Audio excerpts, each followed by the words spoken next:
This is the fire extinguisher that is in the NSA lab. That's my classroom, Network Security Administration. You can see that it's identified by the fire extinguisher sign above it. And then on top of the fire extinguisher, it has the last time that it was serviced or recharged, which you can see is August of 2013 this year. Something else you can also notice is that it is labeled as an ABC fire extinguisher, which means that it can work on wood, paper, liquids, and circuit fires.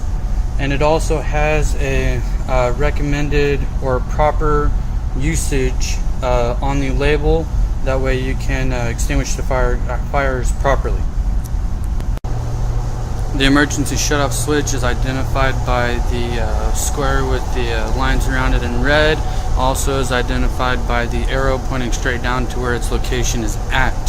This will kill all power to the outlets that is within the lab area in case of emergency electrical needs.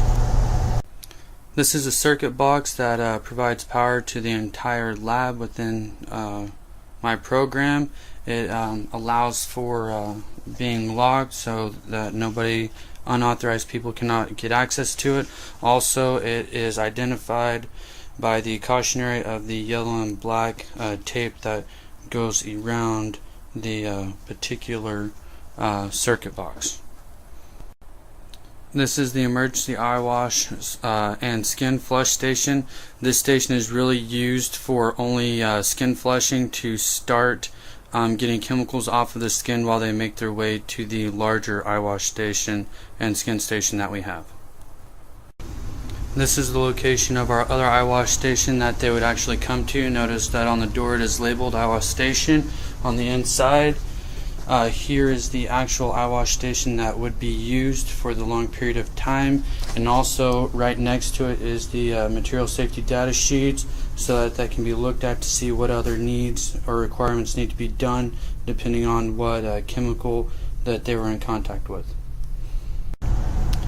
For disaster drill instructions, we have it posted on the wall. It says what the signal is, the area that they need to go, and what the method of being able to return back to the classroom is. For the top we have our tornado disaster, and then the bottom is our fire drill instructions. Here in a second I will show you where the bathrooms are labeled as tornado shelter, and I will also show you where the fire alarms are located at as well. On the outside of the classroom, just through the windows, we have a fire alarm buzzer right there that is very loud and will flash an alarm for us. We also have another one just outside of this door that sounds that will indicate whether there is a fire or not. If we're the ones that detect the fire, we also have the the fire pull lever located right here just outside of the class. And as you notice right here, the bathroom is identified as being a tornado shelter.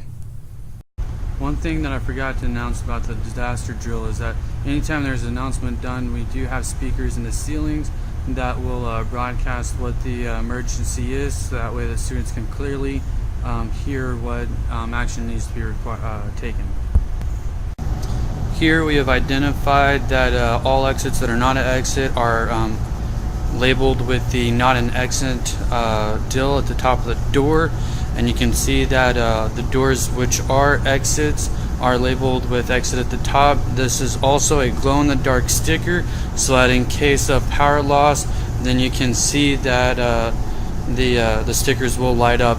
And if you notice on the outside of the window, we also have that the additional exit signs outside of the classroom are highlighted or lit up, and will lead you to the other exits as well.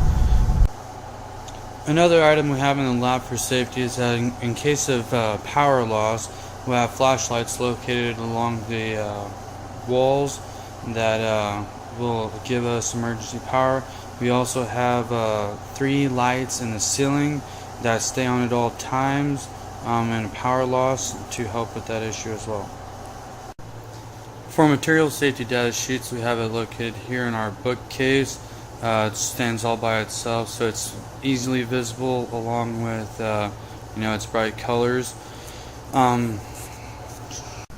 Here's where all the tools that the student need for anything that they're doing within the lab are at. When they're finished with their project or using a particular tool, they're required to bring it back to the tool chest and reorganize it back to the correct spot. The first aid kit for the classroom is located behind the teacher's desk on the whiteboard. It is put here, that way students can't just come and get stuff out of it. If anything requires first aid, the teacher is made aware of any of the accidents that happen within the lab.